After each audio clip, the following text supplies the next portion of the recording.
Morning. Very good morning. बहुत बहुत स्वागत।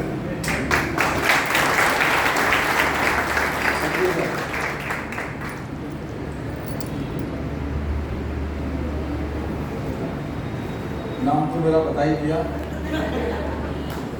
और तकरीबन सभी लोग परिचित हैं और मेरी कहानी से भी सब लोग परिचित हैं। बार बार क्या सुना, कुछ नए लोग हैं। एक कहानी सुना देता हूँ, इससे सब समझ जाएंगे। वैसे तो आज हमारे राज मोहम्मद मेरे गुरु हैं, गेट गुरु हैं, जिन्होंने मेरा जबरदस्ती फॉर्म भरा था और मैंने बना किया कि मेरी उम्र इतनी होगी, मैं नहीं कर सकता। और ये कैप्सूल का काम है। तो मैं तो डॉक्टर हूँ नहीं, अनपढ़ आदमी, ये तो मेरे बस का नहीं है।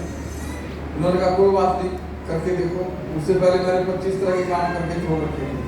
तो मैंने सोचा ये गुस्सा ना हो जाए, चलो फॉर्म भर देते हैं, करके भी देख लेते हैं, चल जाएगा तो ठीक है, नहीं तो 25 तो पहले बदल रखे, कुछ और कर लेंगे।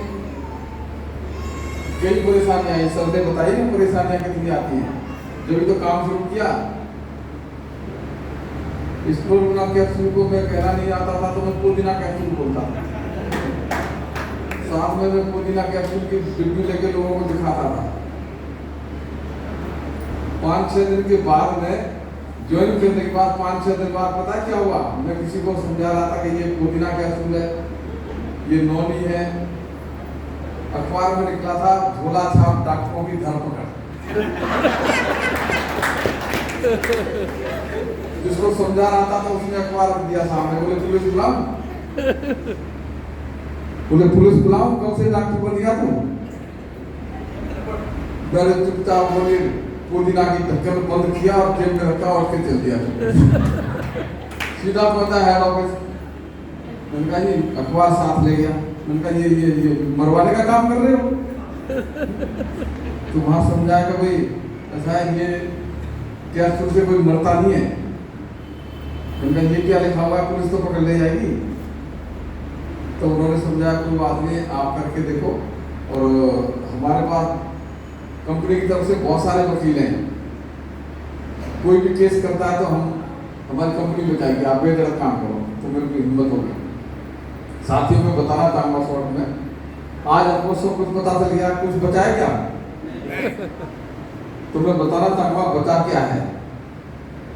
ऊपर वाले ने मनुष्य शरीर लेडीज या जेंट्स इतना सुंदर बना के भेजा है हमको संसार में कि इससे अच्छा कोई भी जीव जंतु नहीं है। यस या नो? यस। क्यों? कि हम जो मर्जी आए कर सकते हैं, खाने में जो मर्जी आए खा सकते हैं, बना सकते हैं, खा सकते हैं। बाकी और कोई जीव जंतु कोई अपने आप अपनी मर्जी से न बना सकता, खा तो सकता है लेकिन बना नहीं सकता। तो हमारे को दिया दिमाग ऊपर वाले को, और दिमाग भी 2 तरह का दिया, एक कॉन्शियस माइंड, एक सब कॉन्शियस माइंड। वो क्या करता है वो मेरी भी समझ में नहीं आया था। वो STM में जाने से पता चलता है। वो 3 दिन की ट्रेनिंग होती है, तो वहाँ जो जाएंगे उनको पता चल जाएगा। मेरा अचीवमेंट वहीं से हुआ। ऊपर वाले ने जो बना के भेजा हमको, तो उसमें 2 चीज बनाई और दोनों सत्य है। एक तो सत्य है कि हमको जीवन मिला, ये तो सत्य है, ये तो मिल चुका। एक दूसरा सत्य और है जो अभी बाकी है, वो आप समझ गए होंगे मैं क्या कहने वाला हूँ। हमको जाना भी है, क्योंकि जो आया है सो जाएगा। तो 2 सत्य है। आ तो गए हम, अब जाना कब है ये तो पता नहीं, किसी को भी पता नहीं। लेकिन उसके बीच का जो समय है जो अभी हमारे पास चल रहा है, उस समय का हम सदुपयोग करें। वो सदुपयोग क्या करें? उसका कई तरह का उपयोग होता है। उसका उपयोग करके अभी सर ने बताया क्या क्या बन सकते हैं। उसका उपयोग करके महात्मा गांधी की टीम में भी जा सकते हैं। उसका उपयोग करके हम सुभाष चंद्र बोस की टीम में जा सकते हैं। उसका उपयोग करके हम भगत सिंह की टीम में जा सकते हैं और उसका उपयोग करके वेस्ट में भी आ सकते हैं। तो ये बीच का जो समय है ना, ये बीच का समय है, इसके बारे में हमको आज तक पता ही नहीं था, इसलिए तो 62 साल निकल गए। अगर पता होता आप सबकी उम्र में मेरे को ये मिल जाता तो और कुछ करने की इच्छा और बढ़ जाती और कुछ और हो जाता, लेकिन कोई बात नहीं। ऊपर वाले ने जिसके टाइम टेबल के हिसाब से, जिंदगी के टाइम टेबल के हिसाब से जब देना होता है तब ऊपर वाला ही देता है। और यहाँ हमारे गुरु जी राजमोहन जी ने बताया कि ऊपर वाले की बहुत बड़ी कृपा है कि आप लोग बैठे हैं। तो ये आप लोग बैठे हैं, उसी टाइप से मैं भी 62 साल की उम्र में इसी टाइप के सेमिनार में बैठा था और मेरे को ये माइंड खुल गया कि मैंने अब करना क्या है। जाना है वो तो पक्का है, सबको जाना है, मेरे को भी जाना है, लेकिन जब तक हम क्या करें, तो इससे अच्छा टाइम बिताने के लिए कोई भी काम इस समाज में, इस संसार में ऊपर वाले ने बनाया ही नहीं।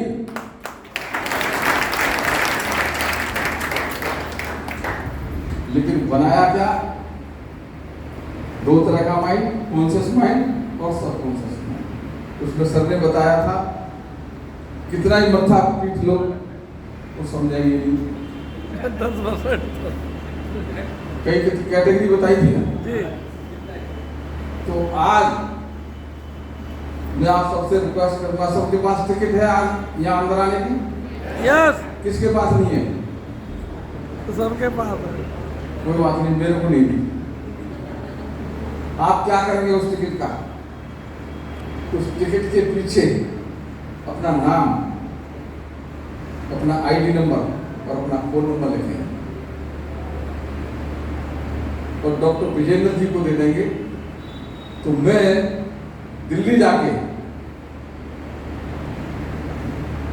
मैं एग्जाम नहीं लूंगा किसी का, क्योंकि अनपढ़ आदमी हूँ, आप सब पढ़े लिखे, लेकिन मैं कंप्यूटर में चेक करवाऊंगा कि आप कौन सी कैटेगरी के पास होना चाहते भी है या नहीं चाहते। जब आपने 100 रुपये की टिकट ली है तो पास होने के लिए लिया या फ्री में बैठे हो? पास होने के लिए लिया है। तो मैं आपके कंप्यूटर में जाके ये देखूंगा कि आप 60 पॉइंट का सामान ले रहे हैं या 100 पॉइंट का ले रहे हैं, कब से लेना बंद कर दिया है या कंटिन्यूस ले रहे हैं। तो आपका जजमेंट मैं फोन पर खुद ही बताऊंगा, कभी नहीं बताऊंगा। 5 लाख मेरे को आता है तो 5 लाख कैसे आता है वो मैं बताऊंगा, कहाँ कमी रहेगी। आप तैयार हैं इस बात को मानने के लिए? यस। तो आप सब लोग अपना अपना फोन नंबर और नाम, आईडी नंबर लिख के देंगे और जो ज्वाइनिंग नहीं हुए वो अपना नाम और फोन नंबर लिख के देंगे। तो उससे मेरे को ये पता चल जाएगा कि आप कहाँ तक पहुँच गए और कितना अचीवमेंट बाकी है, कितना सफर और बाकी है और कितना जल्दी आप अचीवमेंट कर सकते हैं। तो मेरी बात से सहमत है तो ये डॉक्टर साहब को दे देना। तो लास्ट में मैं कहना चाहूँगा अचीवमेंट के बारे में। 4 गाड़ियाँ हैं मेरे पास। जब पहली वाली गाड़ी मिली थी ना तो सर ने जबरदस्ती दिलवा दी। जब गाड़ी, पहले तो मैं सोच रहा था कि कंपनी गाड़ी दे रही है तो ये तो कंपनी की तरफ से गाड़ी आई है तो मैं तो बेफिक्र हूँ, लेकिन मेरे को क्या पता था कि कार फंड से पैसा जाएगा। लेकिन कार फंड नहीं आया तो ये शक हो रहा था। शाम को बच्चे लड्डू बांट रहे थे, मैं बैठा बैठा चुपके चुपके मन में सोच रहा था कि कल वो कार फंड आना बंद हो गया तो कार तो उठा ले जाएंगे। हमारे मोहल्ले में से 2 कार उठ चुकी थी पहले, तो मेरे को ये शक था कि आज वो लड्डू बांट रहे 2-3 महीने बाद कार उठा ले जाएंगे तो कितनी बड़ी बेइज्जती होगी, इससे तुम्हारा पुराना स्कूल ठीक है। लेकिन साथियों ये बिजनेस इतना अच्छा था, किस्त भी निकलती थी बल्कि किस्त कम की थी और कार्बन ज्यादा आ रहा था। फिर बाद में 2 साल बाद दोबारा कार्बन किया। इसमें क्या होता है कि अगर हमने 5 लाख की कार ली है तो जब कार्बन पूरा हो गया तो कंपनी कार्बन रोक लेती है, बोले बड़ी कार लो। कार होते हुए भी दूसरी कार लेनी पड़ी 15 लाख की। उससे पहले 10 लाख की ली। जब कार का जब फंड पूरा हो गया, किस्त पूरी चली गई, फिर कंपनी रोक दिया और उस टाइम आ रही थी 50-60 हजार में कार में। बोले अब तो ऑडी लेनी पड़ेगी या मर्सिडीज लेनी पड़ेगी, नहीं तो कार का फंड ही नहीं मिलेगा। अब बताओ 62 साल की उम्र के बाद में पहली कार मिली थी 5 लाख की। सारी जिंदगी में पहले पूरे खानदान में कार मिली, मेरे लिए तो वही बहुत थी, आज भी खड़ी हुई है वो। ये 50 लाख की कार लेने की क्या जरूरत थी? कंपनी जबरदस्ती देती है।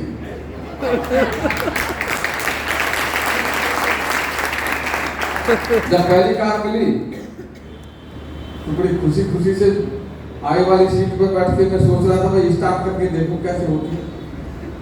डर लग रहा था स्टार्ट ही ना करूं, डर की वजह से उतर गया। आपने बताया किसी ने पहले लाइसेंस तो बनवा लो। लाइसेंस बनवाने गया, लाइन में लगा, मेरा नंबर आया, बोले तुमको क्या चाहिए बाबा? मेरे को कार चलाने का वो कागज चाहिए। बोले ये नहीं मिलेगा आपको। मैंने कहा जो क्लर्क बैठा था वो आपको नहीं मिलेगा। मैंने कहा अपने साहब से बात करवा। तो साहब के पास लेके गया, बोले ये कार चलाने का लाइसेंस मांग रहे। तो साहब भी एकदम मेरे को शक्ल देखे एकदम झल्ला गया मेरे। क्या मतलब है आपके इस उम्र में कार चलाने का? तुम्हारे पहले से नहीं आ सकते? जब उम्र निकल गई तब आए हो। अब मैं भी कम थोड़ी था। मैंने कहा पहले से कार कब मिली थी तो बनवाते कार ही अब मिली।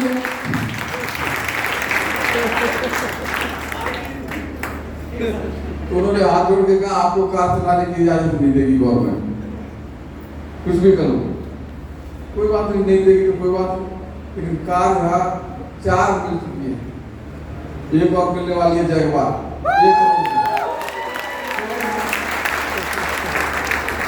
जब ऑडी की किस्त पूरी हो जाएगी तो फिर वो रोक लेंगे। जब रोक लेंगे तो फिर क्या करना है? बड़ी कार और दो भाई। ये सिस्टम इस टाइप का है। विदेश जाने का फंड 6 बार गया, वो पैसे तो देते नहीं। वो कहते कौन से देश की चाबी चाहिए 5 स्टार होटल की? कौन से हवाई जहाज में जाओगे? वो हवाई जहाज की टिकट और 5 स्टार होटल की चाबी, खाने का खर्चा सारा वो इकट्ठा करके दे देते हैं। वो पैसे मांगो, मेरे पैसे नहीं मिलेंगे, विदेशी जाओ। ये विदेश जाना भी हमारे जबरदस्ती है। अगर ये पैसे देना शुरू कर देना तो मेरे जैसा कभी जाए नहीं विदेश। अगर पैसे देना शुरू कर दे तो आज 5 लाख वाली कार ही मेरे लिए बतेगी थी। क्यों लेता बिना बात के? सही बात। अरे 50 लाख का खेत देता 100 बीघा आता। लेकिन ये सिस्टम ऐसा निराला है कि इसमें तो नहीं भी लोगे तब भी अपने आप ही कंपनी देती। हर 10 तारीख को जबरदस्ती देती है। कोई नहीं लेना चाहे तो 10 तारीख को बैंक में अपने आप आ जाता है।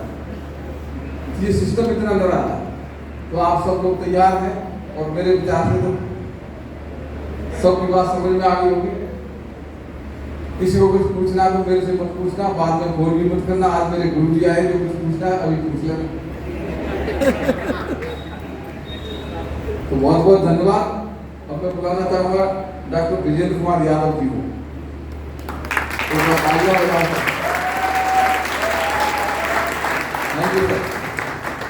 Thank you very much Dattu ji. और great leader mister Raj Mohammad ji आज इतनी दूर से हमारे बीच में आए। दोस्तों मैं बताना चाहूँगा अपने बारे में, बहुत सारे लोग मुझे जानते हैं। मेरा नाम डॉक्टर विजेंद्र है और यही कासगंज के डिग्री कॉलेज में मैं प्रोफेसर हूँ। और मुझे 2018 में दत्तू जी के सौजन्य से राज मोहम्मद सर को हाथरस में सुनने का मौका मिला। उससे पहले मैं इस बिजनेस को बेकार समझता था कि ऐसे ही चैन मैन वाले बकवास लोग होते हैं, अच्छे लोगों का ये काम नहीं है, आलतू फालतू लोगों का काम है। लेकिन वहाँ जब मैं उस सेमिनार में गया तो मैं पीछे बैठा हुआ था और मैं सर को आज बता रहा था कि सर आपके ही सेमिनार से मैं इस बिजनेस में आया हूँ। तो आपको ये बताना चाहूँगा दोस्त कि मुझे लगता था कि भाई मैं तो यूनिवर्सिटी टॉपर ऑपर हूँ और बहुत बढ़िया जॉब में हूँ, बढ़िया प्रोफेसर में हूँ, तो ये सब काम मेरे लिए नहीं है। आप में से बहुत सारे लोग ऐसे सोचते होंगे। अगर तो जब मैंने सर का प्रेजेंटेशन सुना, पैसे दिखा रहे थे, आ रहे हैं बढ़ बढ़ करके, तो अच्छा तो लग रहा था, लेकिन जाने क्यों विश्वास नहीं हो रहा था। पता नहीं फेंक रहे होंगे, लेकिन जब वो सर्टिफिकेट दिखाया, सर ने वहां भी दिखाया था, ये जब सर्टिफिकेट दिखाया भारत सरकार की लाट लगा हुआ बेस्ट, मतलब ब्रॉन्ज लेवल का एक लेवल है टैक्स पेयर में। मुझे नहीं मालूम था कि कोई लेवल भी होता है। टैक्स पेयर मैं भी हूँ, अच्छी टैक्स पे करता हूँ। उस सर्टिफिकेट को देखने के बाद इमीडिएट मैंने कहा कुछ भी हो सकता है, पर ये इनकम तो राज सर को आई है। किसी की ये हिम्मत नहीं है कि भारत सरकार का फर्जी सर्टिफिकेट दिखाएगा सर। तो दोस्तों, तत्काल मुझे इस बात का बिलीव हो गया कि नहीं, इनकम आई है, टैक्स पे हुआ है, तो ये बात तो सच्ची है। तो विश्वास दोस्तों, विश्वास वेरी इंपॉर्टेंट। यस इस बिजनेस में आप करोगे, आओगे कि नहीं आओगे, ये केवल और केवल इस बात पर निर्भर करेगा कि आपको विश्वास है कि नहीं है। तो बस ये सारे सेशन, ये सारी लीडर यहाँ आकर के बस एक ही काम करते हैं कि आपको विश्वास दिला दें कि हम इस प्लेटफॉर्म में हैं, ये विश्वास करने लायक प्लेटफॉर्म है।